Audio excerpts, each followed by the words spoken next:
future of work has more diversity, where we look at people for who they are, not what they've done, not necessarily even their credentials. And these things all exist in small little islands here and there.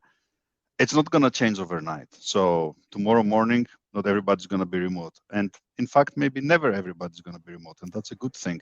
But we see this future of work taking hold in little places. It's going to take big heroes that can kind of move it forward.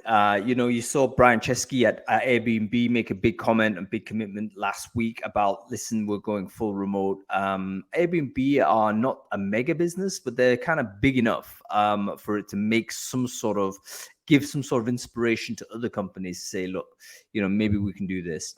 So yeah, I think there'll be a stream, probably still a minority that will lead the way, probably platform first, technology first companies that will do this first. And then we'll see whether the rest of the market will follow. Anyway, folks, we've just gone straight into it because it's always interesting speaking to this guy. I'm very excited to be having this conversation with you today. This is, without doubt, the funnest thing I do every week is having these interviews with the founders of recruitment tech businesses. It's always fascinating to speak to people who are not satisfied with the status quo, that instead of just complaining about the state of recruitment and just getting on with their day, they go ahead and actually set up a company and a technology to try and do something about the problems they've experienced. I've learned so much doing these shows so far. We're up to episode 26. We're kind of already backed up to episode 31, I think. So we're going to keep doing this, hopefully on a weekly rhythm. And today I'm very pleased to bring onto the show kind of a very good friend of Brain Food now. It's Markellos Diorinos, CEO of Bryq. So Markellos, great to have you on the show. Thank you for joining me at Founders Focus. Always a pleasure to be here, Hunk, and it's always going to be a great and interesting discussion with you. Indeed, I hope so. Now, you're a CEO of a young and rapidly growing startup. You must have had busy things to do today. What kind of things did you have to cancel in order to appear on Founders Focus today, Markellos? You never cancel as a CEO, but it's a constant juggling of priorities, right? So you're saying, hey, what's more important, making money or having fun with Hunk? And something's got to give. You would make money simply by having this conversation, I hope, because people hopefully are going to be more aware of you and more aware of the business. Tell me about the prioritization though, because that in itself it's a very common theme when I speak to leaders of businesses to say, you know what, I have to accept that there's going to be like 100 things I have to do. And actually 70% of them, I'm not going to do it. But you have to choose the 30%. And which 30% you choose actually are the things that determines success or fail for the company. How do you deal with that mentality, the idea that you can't possibly do it all? Is this something that kind of comes naturally to you, Markellos, or did you have to cultivate this mental sort of mindset to say, you know what, that'll do. I don't have 25 hours a day. We're doing this. I think that you don't get to run a company if you don't think about prioritization all the time. And you think about it so much to the extent that you stop thinking about it. If you know what I mean, it becomes second nature, right? Right. So whenever you look at things, there are so many things we do, and everything we do, we could do better. We could do perfect. We could do, add this feature, do that, do this. It's always though a matter of impact, and we're trying to think about it in terms of return. So if I do this, what is going to bring me back versus doing that? And a lot of times it's when we think about what is going to bring us back, it's rarely in terms of money per se. It's mostly about, am I offering utility to my customers? Are my candidates, are my employees going to be better off by doing this? You can't do everything, right? And you know this, even at home, you can't do everything. You'll have to figure out what are the things that I have to do to stay afloat, and there are must-dos. Some things you can choose. And then you have a whole wide range of things that are nice to do. And we always try to move one step at a time. We want to do as much as we can to give something to customers and then hear back from them. If there has been nothing as valuable in the process of shaping a product, shaping a company, doing whatever, as having people actually use it, right? We come up with an Yeah. idea, it looks fantastic, we test it, and then we put it there in the wild, wild world out there, and we get completely different feedback, and people do things that we've never imagined with our technology. That's what's fascinating in living in this world. And you know what? It's for people who don't know this. It's a very common kind of thing for technology founders in particular to really fall in love with a particular vision of what their product is and how it's going to be used and all this type of stuff. And they often are very surprised when, as soon as it kind of makes contact with the market repurposes it in a totally different way. Now, in a way to make this feel better for everyone, just look at all of the products that you're currently using in terms of social networks, in terms of video stuff, all this. None of them started off in their original state. They all started off being something else before people took it and reused it for some other purpose. And you can totally scale a business that way. Most important lesson is to get it out there and get it into the hands of the customer as soon as possible, rather than kind of hold back, and hoping for a big launch. I think that's certainly something that is worth knowing. Markellos, I wonder whether you knew this a long time ago, because you kind of come from this product engineering background, so a long time making stuff for people. Do you think that you've learned those lessons during that early part of your career? What did that sort of, when you were working in the PM space, how did that prepare you to be CEO of a recruiting technology business? Well, I can tell you how it prepared me, and it did give me a lot of benefit, right? Understanding product, understanding the compromise that goes into product, having felt the frustration of not being able to push one more feature into product because of release cycle, because of whatever. This just takes some of the idealism away, but at the same time, it lets you focus on what's essential, right? So it's not like all hope is lost. It's, yes, there are things that are very near and dear to my heart, and every so often my team, or more commonly my CTO, is gonna come and kill them right in front of me. And he's gonna say, no, you're not gonna get that. And I'm like, but why? And then he explains why. And he's like, look, you can choose this, you can have this or that. You'd like to have everything, but you can't. So being realistic is one thing that you learn working in product, but it's also being able to do this prioritization so that what survives is actually the good part, right? Is being able to tell what's essential and what's non-essential. And that's really hard. A lot of times whenever we have an argument and a disagreement within our product team, it's always going to be what is more essential, what's going to give value. And interestingly enough, a lot of people go by aesthetics, right?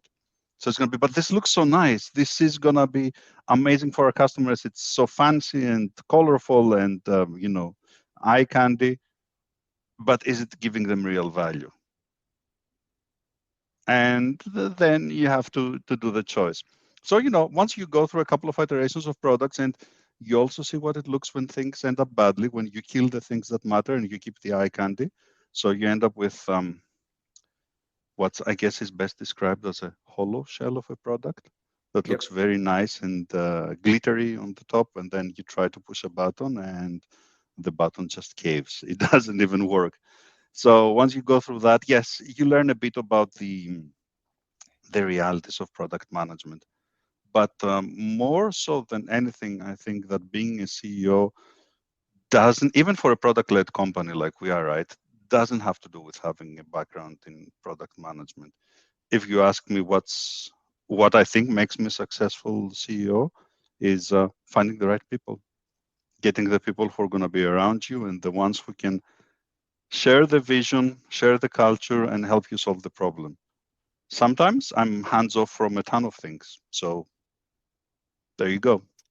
That's a really interesting way to describe the CEO role. A lot of people kind of, I think it's become like a cool thing for CEOs to say, you know what, actually, my primary role is to be a recruiter, or primary role to be a culture officer, or stuff like this. But you're saying this is actually true in your case. And the sort of the acquisition, if you want to use that term, of the right people in the business is the most important role you could perform. Do you think that's the case because of the scale of the company currently, Markellos? Because currently you're 25, 30 people, something like this.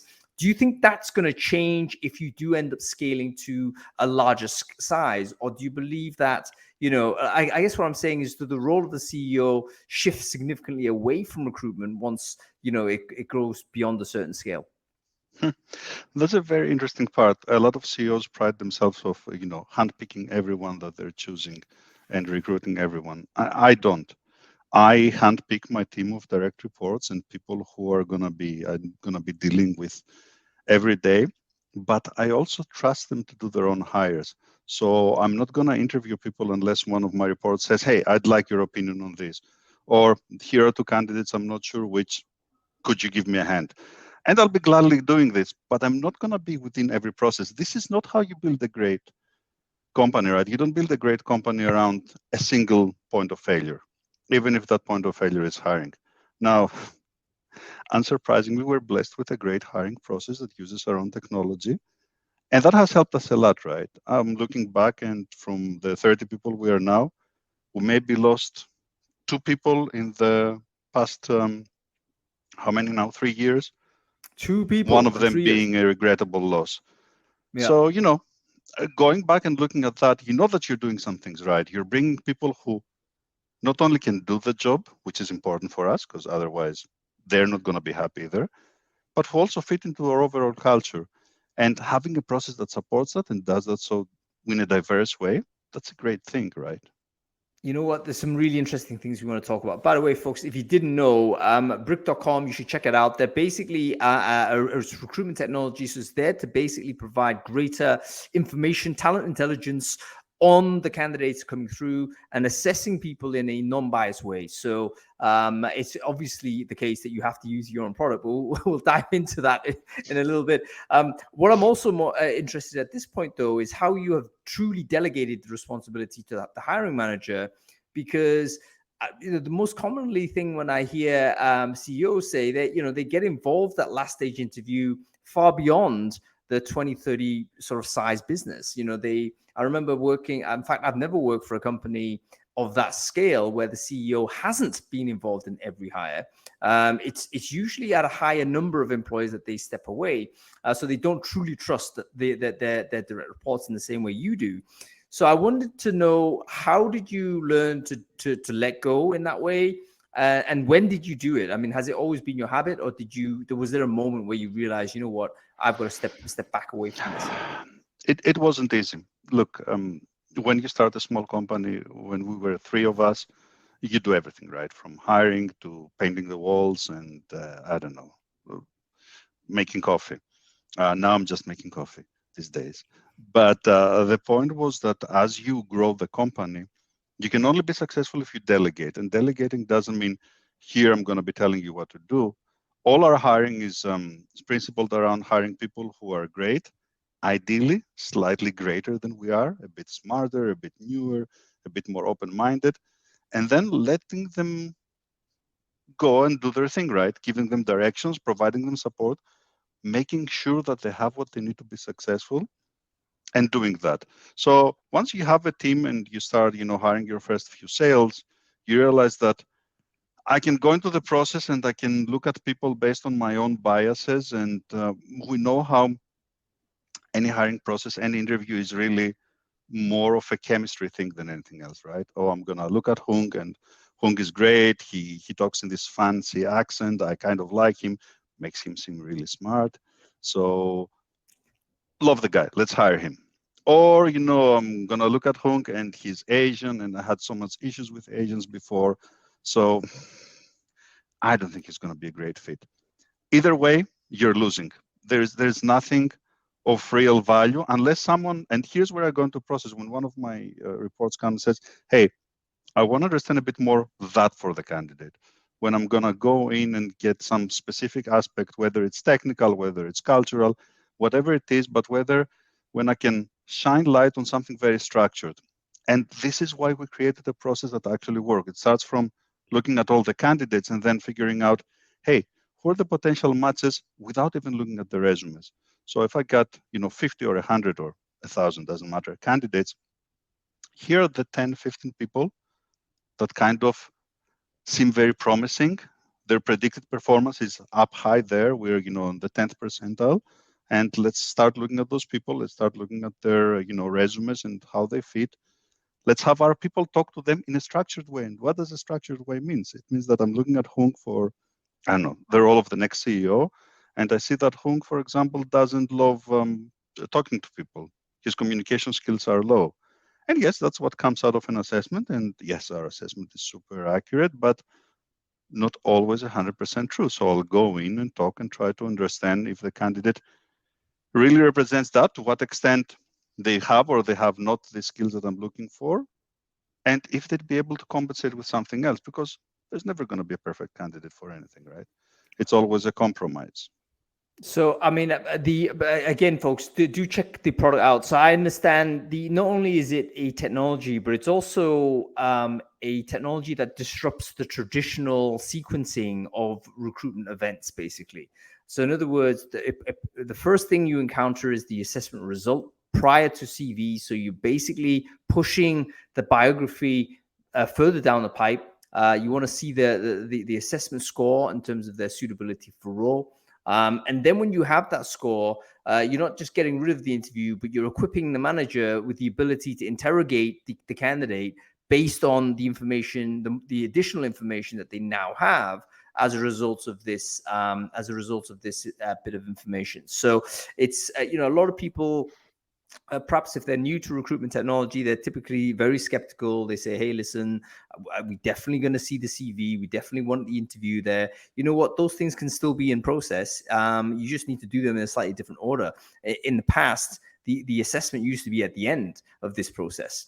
The traditional way was to look at a CV, do an interview. Oh, I like this person. CV looks good. Let's do a test. And then that's the confirmation. But here is test first, and then it's going through the other flow. So that in itself could give you tremendous, certainly different results than you might expect, particularly when it comes to diversifying the pipeline.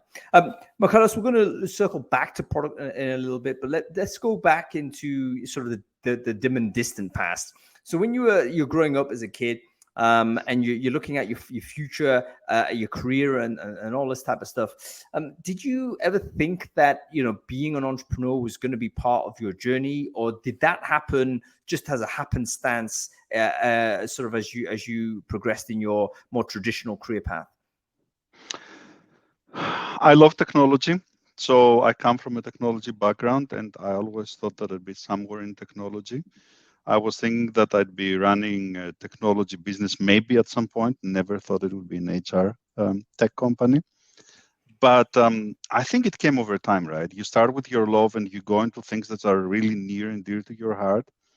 And then you realize that skills don't actually mean career.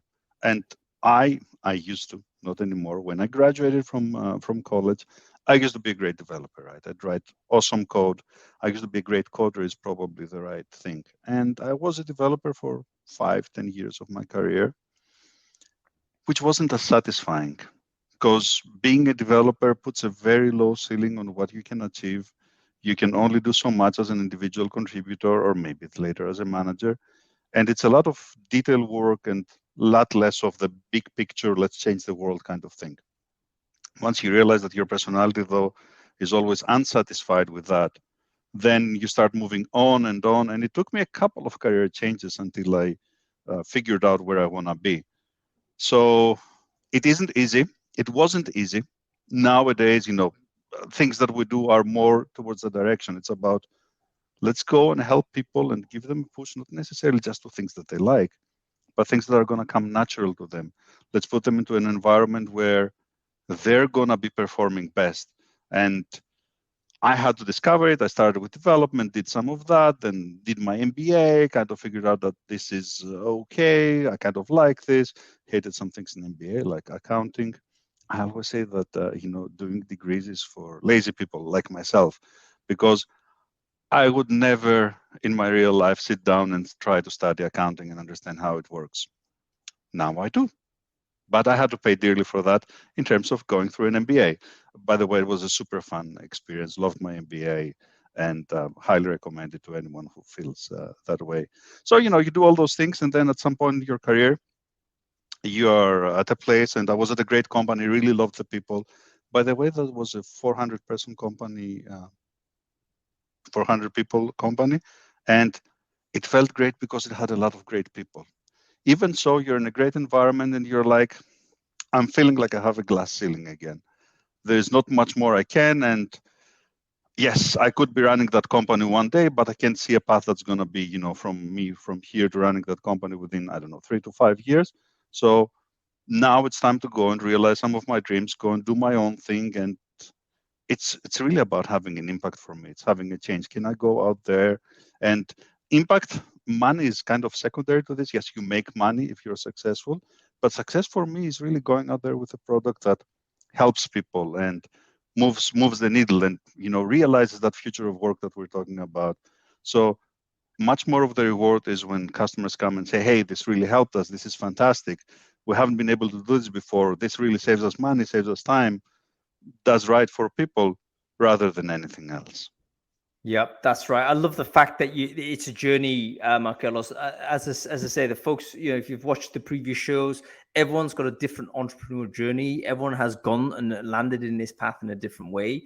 And I think, I can certainly, it resonates with me in the sense that, doing what I'm doing now was never a part of the plan, but it just emerged as a result of me being in contact with enough people in the marketplace. So that I understood that actually this is where I was adding the most value. This is basically what the market wanted me to do. So it became an easier and easier decision to make the more I interacted with the market.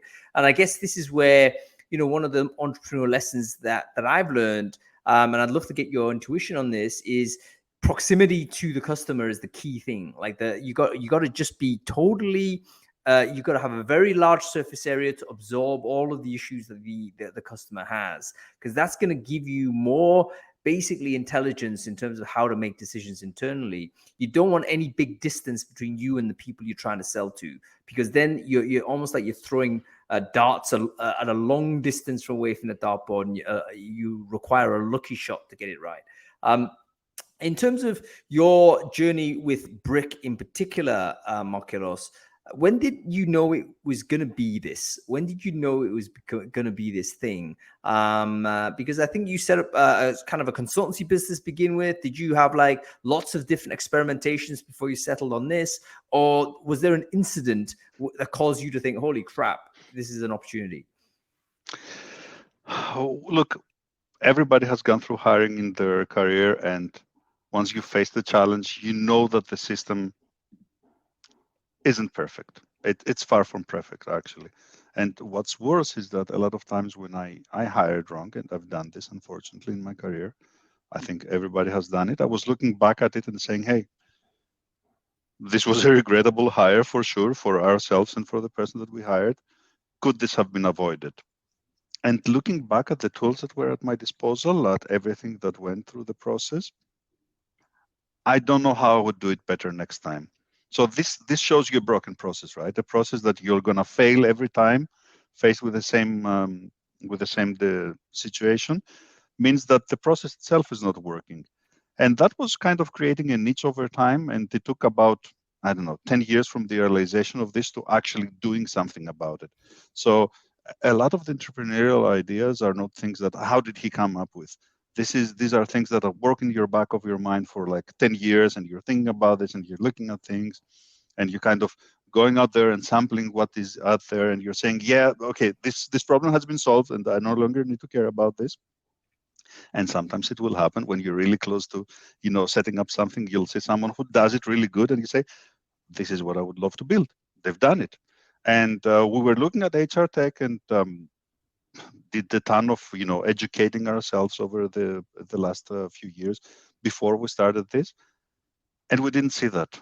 We saw things that were doing decent approaches for a small part of the problem, and was this and was that. And we were looking at the end users, and they felt frustrated, right? Because it was all these little bits and pieces, and combining them and getting something clear wasn't there. The killer app for HR hasn't been there for a while. The thing that's going to say, hey, this now changes the way we think about talent. And even if you think about all the responsibilities that HR has today, just think about the EEOC mandate, right? Being an equal opportunity employer. It's a ton, and we're consistently failing, all of us, until we do better. So, you look at all those things and you start shaping the idea, and at some point you're like, okay, now I've seen the niche, I've seen what's there. There is nothing. It's time to go and do something about this. This is something that is going to help people overall. Did you build the prototype I yourself? luckily they haven't allowed me to write a single line of code in this. So even the early UI, where I had some suggestions, later, as soon as we had the decent UX person, they threw it all out, much to my dismay. But hey, Uh, you take pride in the result, not in necessarily which part of that belongs to you, I was which going ends to up being say, less and less. I had hoped, Markellos, that there was at least like one line of code of your own writing still in the product, but and you're saying no, that's been scrubbed away like from a very early point. Hassan, our CTO, he is wise beyond his years, and he knows not to let me do that. Yeah, that's great to know. This is great, Markellos. The entrepreneur journey difficult. Was there a moment during your journey with Bryq, maybe in the early days, where you thought, "Hang on, we haven't got this right. Maybe this is the wrong horse to back." Can you remember a moment like that and talk us through the mental processing that you went through? Oh, there are always moments, and each one of those moments where you're saying, am I doing the right thing here? You have to step back and kind of reassess, and you change, you adapt.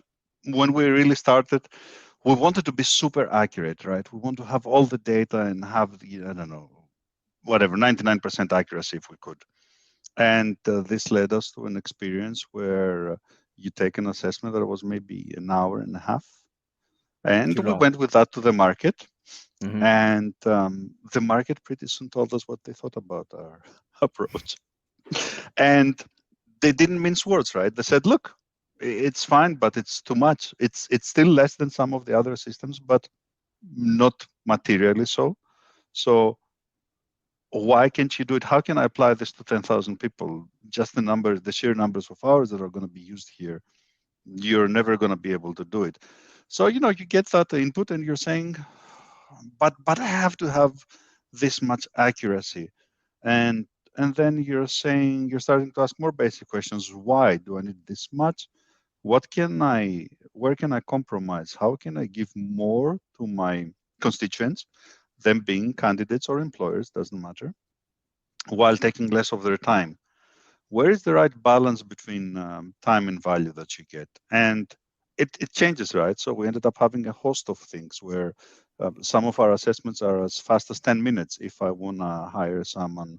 Or if I'm evaluating personnel, this is not always just for hiring, right? It's either way.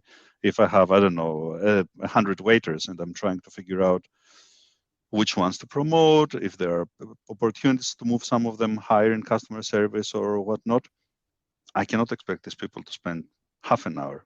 They're going to probably be more comfortable spending 10 minutes.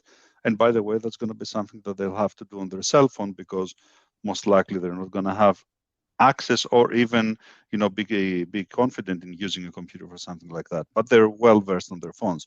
So you create that and then you're saying, oh, I need to create this and that, but it does hurt, right? When people say you're not doing this right, the first reaction is always to say, no, they're wrong. They don't get it. No one in the world gets it. And what we're doing is right. And you need to invest this much time. So it takes effort to put your ego aside and say, okay, everything is water under the bridge, right? What we've done is sunk cost.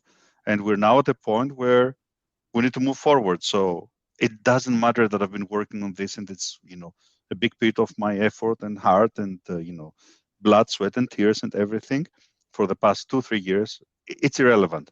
What's important now is, can I do better? Is there a better solution? And what would that solution look like? It's not easy to pivot on things like that, right? And to take a step back and say, Yes, we love what we're doing. It's fantastic. Now let's go back and see if we can do better. You know what? I think that emotional wrench is so difficult, isn't it? I think all of us who, if you've ever interacted with a technology founder, doesn't have to be recruitment tech, but the words "they don't get it" often comes out of the mouth of the founder, right? Of course, I've said that. Everyone said this. They don't get it. You're the only person with the access to the truth. You have to just plow on forward. The future's going to catch up with you. That's the thing. And you need some of this. You need some of that kind of self-belief in order to even take these risks.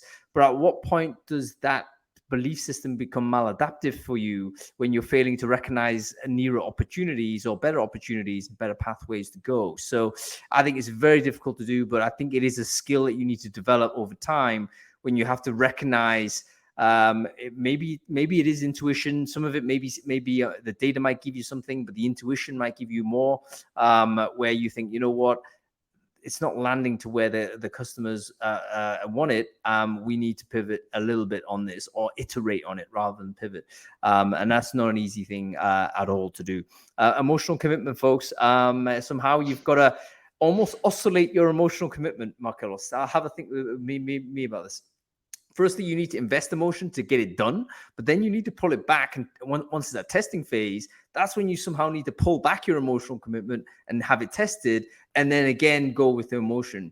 So I think this sense of moving in and out is maybe something that is a developable thing. I don't know. Worth chewing over. We try to solve it programmatically, and I'll tell you what, we pour our heart and soul in what we're building.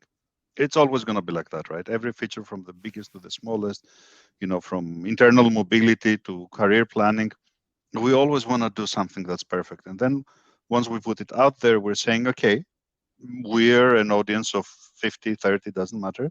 Now let's see what the rest of the world thinks about that. And we get data. And sometimes data points are in reviews and similar, but data points can just be click streams. What are people using? What are they preferring? Doing some A/B testing. So we're trying to put some rigor into what works, right? And the rigor is no longer a sentiment of this is so fantastic, we created something great, and there are 3 people who love it. There are always going to be 3 people who love it, and another 3 people that are going to hate it. None of these 6 people matter, right? What matters is, what do the remaining people do? Does it help them? Does it work? Does it make their time faster? Do we see shorter sessions? Do we see problems, people solving the problem faster? And then that's interesting, where you kind of put this evidence-based approach, even in selecting who's the fittest for survival. And it actually works pretty well for us. We've always seen it that a lot of my favorite features didn't survive this process, and that's fine, because I knew why, right? I knew what people selected, and I knew that what I thought was a stupid way to display things turns out that it works. So you can't argue with that anymore. Yeah. And So learning from that, it's the only way forward. So on this, this is really like monitoring user behavior. So you're not interviewing users, you're not getting feedback per se. Yes, you're collecting it because it's interesting to know, and it is a data point.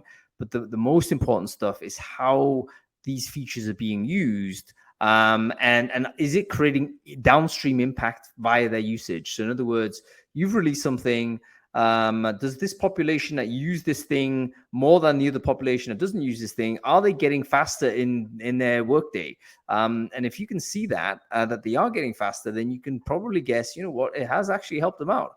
And that's a good feature to keep, or to iterate on. So absolutely.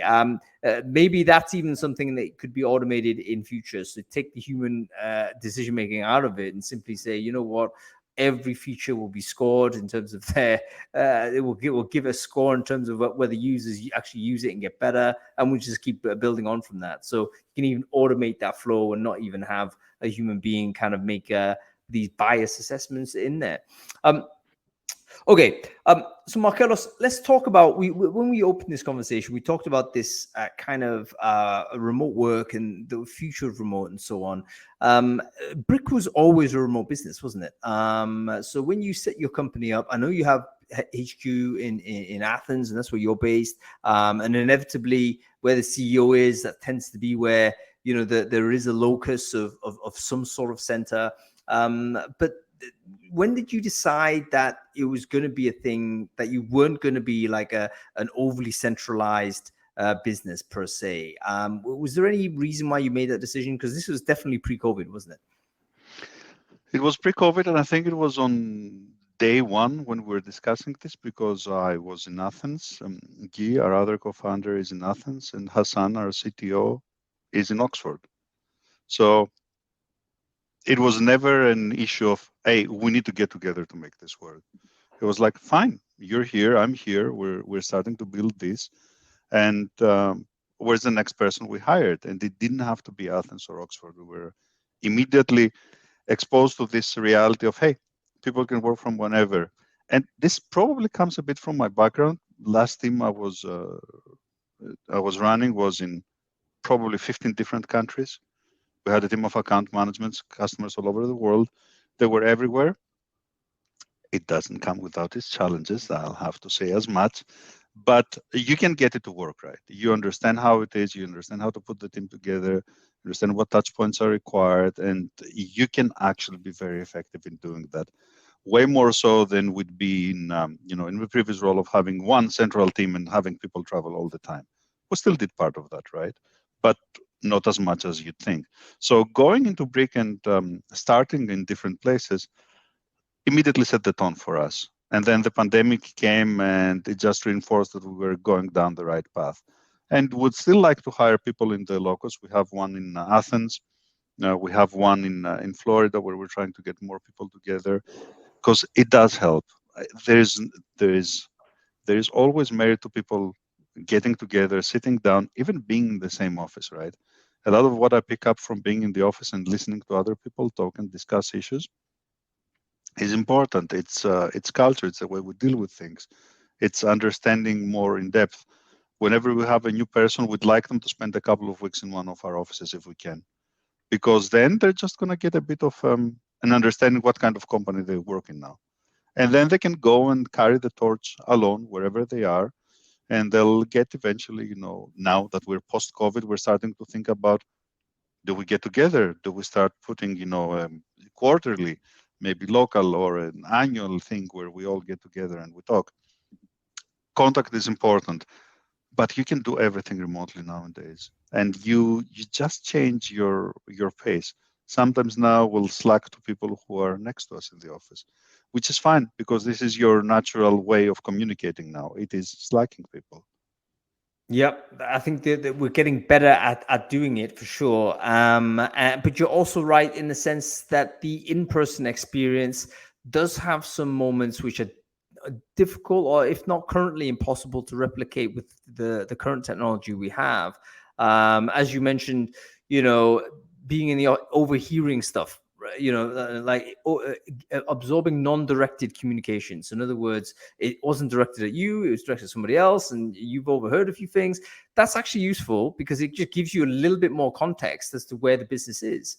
And especially as a manager, as a leader of a company, all of those little inputs that are almost never going to be typed into a communication message, but they're little bits of almost ephemeral kind of snippets of conversation that still help give you a lot of context, the implicit context. So I think there's a lot more to go here in terms of how it all works. But I suspect the competitive advantage that Bryq has is that you started off with a remote philosophy, or philosophy may not be the right word, because I don't think it was designed that way. But as you say, you experienced the reality of it because of the founding team was actually not proximate. So even the core team got used to this, and you develop those habits and processes as a result. And then everyone, as you're growing, is starting to feed into this. Tell us one thing that you think is a definite advantage of having a remote structure, and one thing that is a definite disadvantage from having the current structure. Are you able to see the trade-off there, Markellos? The thing that we love most with our remote setup is the kind of people we're getting. And by that, I mean that we're not limited to a talent pool. When you have to deal with the Greek talent pool or the US talent pool or the UK, for that matters, you're always looking at a very small subset of people in an area. we opened when we hired our content writer, who's now graduated from that, and he's our marketing person. Um, we opened it up worldwide, and we got 2,300 candidates for that job. I'd never get 2,300 candidates in Greece. I'd barely get 10. I'd probably get a couple of hundred in the US if I was looking at a specific city, right? But having this vast pool of people from all over the world who say, hey, I love this. This is kind of what I want. Give me a chance, and then running them through a process that says, look, from all these people there, probably half of them are great candidates. Here are the people who are the most probable to succeed. That's invaluable because it changes the way you think about talent. We try to think of talent as a scarce resource, and it is to a large extent. But by expanding your pool, you're opening yourself up to so much more. And at the same time, when you're living this, I used to work for Microsoft, right? Microsoft, Seattle, great. Seattle. Seattle has a way of thinking. There is a specific talent pool and there is a specific mentality to people who live in Seattle, if you like, which is, by the way, great. Loved it being there. But you don't open up yourself to more things. Now, once you start having, a Greek person, a person from Cyprus, and a person from the UK, and a person from Canada, this brings a lot more perspective into the company. So when we were talking about diversity, a lot of times we think about diversity of, diversity in terms of gender or race and so. But there is much more to get from that. And as you expand your wings in a remote organization, you're getting a setup that's unique, right? And every one of those people is bringing in something that I don't have. They're bringing something that's fantastic. So that for me is the biggest advantage. Getting people there, getting people, I won't say top talent, but getting the right people that you're looking for from all over the world. People like to think in this 2% mentality always, we're only going to hire the best 2%. We don't love this. We like to hire the best people for the job, for the task at hand, right? And sometimes we need people who are solid performers and they're going to do the same thing in and out. And you wouldn't call them 2%, but this is what you need for the role. So being having the realization that you need the right tool for the job and picking that up, not by having some criteria that, everybody has to be the best of the best. It's important. And that's what works. And that's the how you challenge, build. Sorry, go ahead, Markellos. I was about to say the challenge now. It's not all rosy, right? Sometimes you'll have things happening and not having. I'll see people in the office and I'll know that something is off, right? I don't always get the same chance with people who are remote.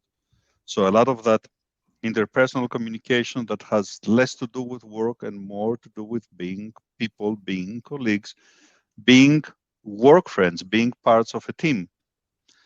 These are things that are harder to cultivate, not impossible, but they don't come as easily as they do in a physical environment.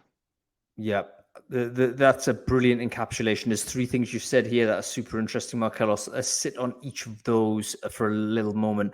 I hadn't thought of a remote agnostic approach actually being a positive thing because it allows the company to hire people in lots of different places, and that brings geographical diversity, right? And that of course brings cultural diversity, as you say, different perspectives, different ways of operating. In fact, if they are remote also, you can almost preserve that diversity rather than homogenizing into a single central hub. Like for instance, if you were to relocate people to a Facebook Menlo Park office, let's say, I guarantee you after they're onboarding, they're going to be Facebookers. You know what I mean? They're going to be completely homogenized in terms of their way of working because that's where they're at. They've moved there. Their entire life rhythm is based in that location. But if they go in a remote distributed fashion, you preserve that diversity because those people are never going to have that homogenization effect. So is that valuable? Well, if you're looking for different perspectives to solve problems, I think it obviously is. So I hadn't thought about geographical diversity as actually an explicit strength, but I can totally see that is that can be the case. A couple of things you also mentioned, I think, was super relevant, and it's the kind of the tough point that you mentioned at the end here, which is with a remote hire, you're not as able to see a personal problem. And I think you're absolutely right. You can sense it in the emotion, the tone. It takes longer to do that online. If it's totally digital, I think you can also get it over time because people might express slightly differently, or they'll be less frequent or more frequent. Their behaviors will just vary from the norm, and you might get it. But you would get there faster if you were sitting next to that person, wouldn't you? So I wondered whether you've thought about how to bridge that gap, as the CEO right now. Are there techniques that you've thought about? And, is there a way where we can kind of get to that, do this slightly better? Um, I try. Let's start with that. And one of the things I wanted to do from the beginning was kind of keep in contact with people. I'm not going to talk to everyone with the same frequency, right? Some people, because of the nature of the work, will talk rarely, if at all. But I'll try to have one-on-ones with everyone. With some people, I'll have daily. With some people, weekly. With some people, monthly, and with some people, quarterly. And when I started these one-on-ones, I thought it's going to be all about the work and the business and this and that. Turns out that I'm spending way more time in my one-on-ones to actually replenish that personal contact. So I'm going to talk with someone and may start talking about something that's personal to me, and they'll talk about them. And it's never a forced conversation, right? But it's, how are you doing? And, oh, I did this, I went there. Asking someone where they went, there's not much time in what you did over the weekend in remote work, right? Because everything is planned, and you end up creating these little islands of unplanned time, communication that doesn't have an agenda. And that helps you do more of a person-to-person connection. I'll see how that works over time, but it has helped me understand where people are coming from and get a bit of their viewpoint on things, right? So it's not always going to be just, oh, here are the problems I have at work, but it's going to be like, over the weekend I went there and it was fine. And, my kid, my husband, my partner, my whatever, it doesn't matter. It helps. It helps us to look at people as people and not just as employees, right? Because they have a whole personality that's outside of work, a whole world of successes and failures and concerns and all these things. And those are the things that you get by being next to someone, right? By overhearing them talking and sharing information. Yeah, you know what? There's been a few things that have been published in Brain Food last couple of weeks about what managerial one-to-ones, and one of the policies is exactly the one you've described, Markellos, where it's not a status update. Like, number one, it is not about updating the boss on work. It is about trying to just get to know this person. As you using your term, I love the term replenish the social capital.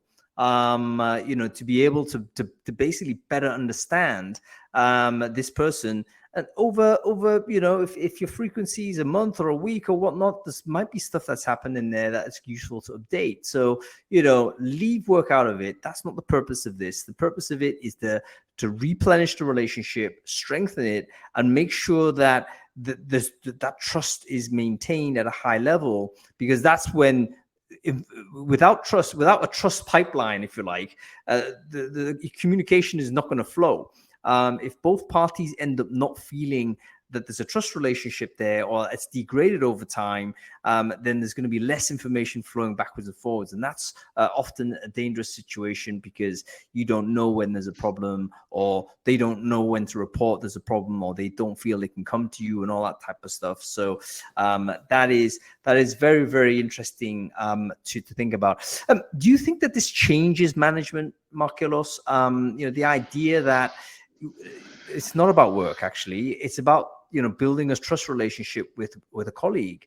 It's about those types of things. So do you think the remote has actually shifted the core skills of a manager? Undoubtedly. I mean, the way I look at this now, you have people who, you can't be a micromanager in a remote world. It's nearly impossible, right? Well, I mean, you can, and some people still try, but you can't be ineffective at all at this. I never thought that micromanaging makes sense. Way more or less in the remote world. So you're starting to try to create these pods of people that work well together, that have a mission, that can go at it, that feel self-sufficient, but at the same time feel still part of the whole. And that takes a different way of thinking. Again, we're adapting to that little by little, and we're seeing success. We're seeing our regions organizing themselves, and now the Americas are going to have a sit down together every so often, which we never mandated per policy. We've seen, interestingly enough, we've seen people slacking on Slack, which was a good thing. We created a couple of channels again from the employees themselves to talk about, for example, one of the great hits. I can't remember who actually created this within the team. Is virtual DJ, where you go in and you say, "Hey, here's what I'm listening to today," and people will send a Spotify or a YouTube link to whatever music they like, and that's always good to start a conversation around that. And that's conversation that's not work relevant, but music says oh so much about people, right? What you like, what you dislike. Then all of a sudden, you know that person that you've never actually talked to is a person who listens to the same kind of music as you do. And that's just amazing. There are so many people who listen to music from the 80s and 90s like I do. And then again, you'll have people who weren't alive in the 80s and 90s, so they're going to have their own preferences and even find out about new things. This is kind of a cultural exchange that is improv too. It's channeled through Slack, but it still works, and it works in an unstructured way. The same thing with the other channel that's also a big hit, where people talk about their pets. You know how people Yes, like to that's right. show pictures of their dogs and whatnot? Yeah, it happens at work. People will be happy to share a picture of their cat or dog or whatever, and other people will react to it because there is a common connection. So these are kind of little things that we are discovering, and I think we have a lot more to discover, that are about creating common points and people getting to know each other. You know what? The anthropology of this is so interesting, isn't it? Because I think we do have this need to belong, in the sense that we want to belong to a group. Joining a company is often very much a kind of a form of a family, so to speak, in the sense that it's another group of people that you identify with. We have a brand, right? We have a market, we have competition. So it is kind of a tribal structure. We And wear logo shirts. you wear the logo, all of this is pretty tribal, right? And ultimately, we need to have that kind of the bonds between those members is a super important thing when it comes down to the long-term resiliency of the group.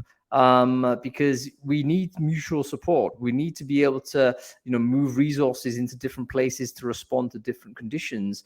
All of that is easier to do if you have a strong social bonds with the group that's there. And of course, it's one of those things. I think one of the emerging challenges of how to do that in a distributed space is so interesting. Markellos, moving on to sort of where we're at now, with regards to 2022, how you see the world, how you see Bryq's position in it, where do you see sort of the application of this type of assessment technology? Where does it need to go? What does the market need to be going with this? Whew, so much to say. Let me try to keep it high level, because when you ask questions like this to founders, they definitely have a 3-hour speech prepared for any occasion. But look, we started in the TA space, and we've been doing great at that. Talent acquisition is still important to us, and we recently made it into the Fosway 9 grid for talent acquisition, and we are a potential challenger. We love this because, again, if you ask me, we're realizing the future of work, right? This is the kind of things that people will be doing over the next years. It's not going to be an instant change, but more and more we'll see people trying to seek advice from systems that can support their decision making, not replace it, not make it automatic, not leave everything to an AI, but empower people, make their work more efficient and make it more effective. So this is one part that has been working great for us. But our customers has always been pushing us forward, and they're saying, "Oh, we need more help with internal mobility," and they started applying Bryq internally. So now you will see a lot of positions where instead of taking external candidates, it's going to be a bunch of internal people. And once you start doing this, they've been pushing us to close the loop. And closing the loop means really, how can I combine my psychometrics or whatever other data I have, which is data about position, about culture, about this and that, with my actual performance data? How can I start thinking about this combined? So far, if you look at all the HR systems, performance is something that's measured, but rarely used as a feedback engine. So what we're starting to do here is starting to say, hey, how do those things correlate with performance? What are the things that kind of bind together? How can I become better at predicting performance? How can I bring people in and then measure their performance? And the output of that, let me make sure that I input it back into the beginning so that the next generation of people I bring in, they're, and it's never going to be smarter, but they're a better fit. They have more of what makes people successful in this, and do this without looking at just a tiny sliver and then, creating this monoculture, which is one of the things that we're trying to avoid.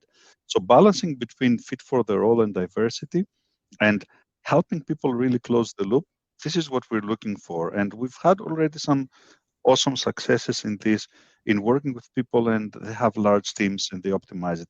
A lot of times it's sales teams, right? Sales teams, it's one area where people are, for better or for worse, measured by a number. It's your quota attainment. Did you do it or did you not? And then it's pretty easy to have correlations. And once you have correlations, you can start having, creating this closed optimization loop. And you bring in new people, you grade them, they perform, you see how close they are to what you expected. But essentially, I can summarize all of this to a sentence for a CRO. We can help you hit your quota.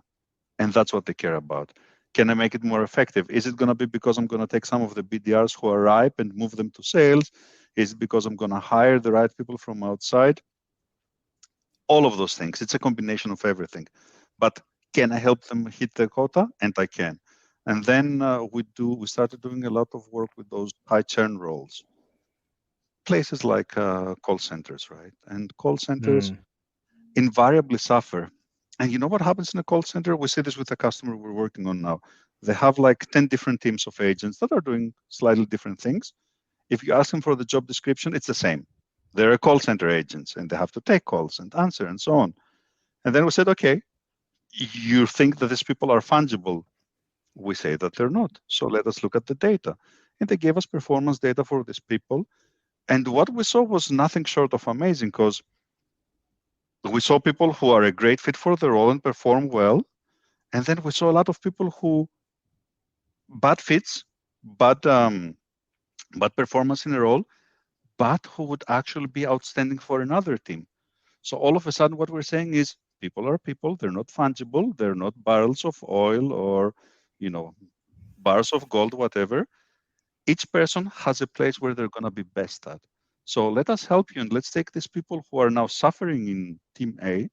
Let's put them on team B or C or D or whatever fits them, and let's make them great performers. We've been doing this now for the past 6 months, and we saw things like a reduction of churn in terms of 30%.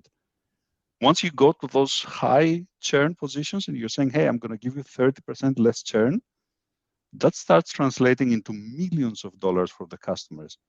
And remember, this is something that we're doing by helping people find their calling, be where they're comfortable, perform where they're best.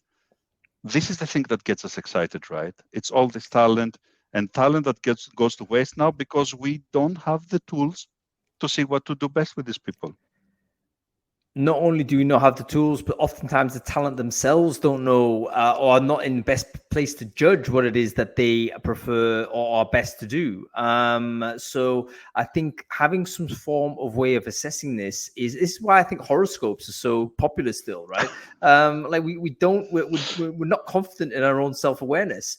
So we want someone to tell us what to do. So I think that self-perception, self-awareness, all of us have a variable degree of it. How accurate it is or how isn't, whatnot, impossible to measure.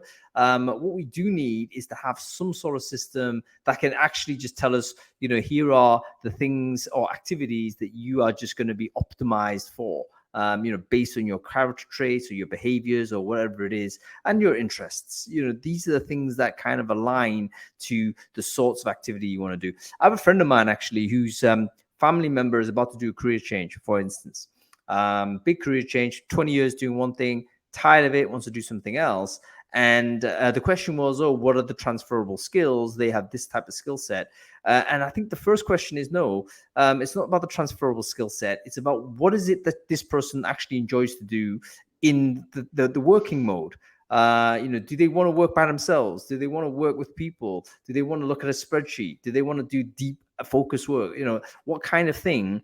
Because it's no good to say we have a surface level understanding of this skill and then just, that works, you can go over here, and then have the working experience might be exactly the same, or at least adjacent to the experience that have disappointed this person for this period of time. So self-awareness, using technology to get there is definitely what we have to do. You're so right. We created tyranny of resumes, where people have to be expressed in one page of paper and say whatever they've done. And then we said, okay, we need to look beyond the resume. So then we went to a tyranny of skills, where it's ontologies and skills and inferred skills and transferable skills. And by no means these are not irrelevant, right? These all have a time and place, but we forget to look at fundamentally, and it's things like what you mentioned. If I hate doing work by myself, if I'm not an analytical person, I've been doing accounting for 20 years. I can think about a number of transferable skills I have to other professions that I'm going to hate equally as I hate accounting today. So if you don't take a step back and take it back to who people are, not what they've done, not what they've learned, you're never going to be successful. And what your friend is going through, it's unfortunately not unique. He's lucky enough to have support, but a lot of people are suffering the current role and they can't see a way out. If we can support those people, if we can say, hey, here's a career tree, and the career tree, if you're today a product manager, might include the sales, might include leading a customer success team, things that you wouldn't think in any normal career progression. If we don't stop thinking inside the box and start thinking widely, we'll never be right for the people. Yeah, I think that's entirely right, Markellos. And on that note, I think we should leave it. What a mission that you're on. I wish you all the best with it. Folks, if you're interested in the product, please do check it out. It's Bryq.com, which is BRYQ.com, BRYQ.com. They are a basically next generation assessment tech. Keep you in a better position to understand what the talent you have in your pipeline. Markellos, thank you so much for your time. What busy things do you need to do after this call? What's the next thing on your agenda today? There's always a contract that needs to be reviewed. I have so much fun reviewing contracts. No one tells you these things when you're thinking that you're going to run a company, right? No one says, oh, yeah, you're going to have fun reviewing contracts and doing this and that. But hey, it's all for a greater cause.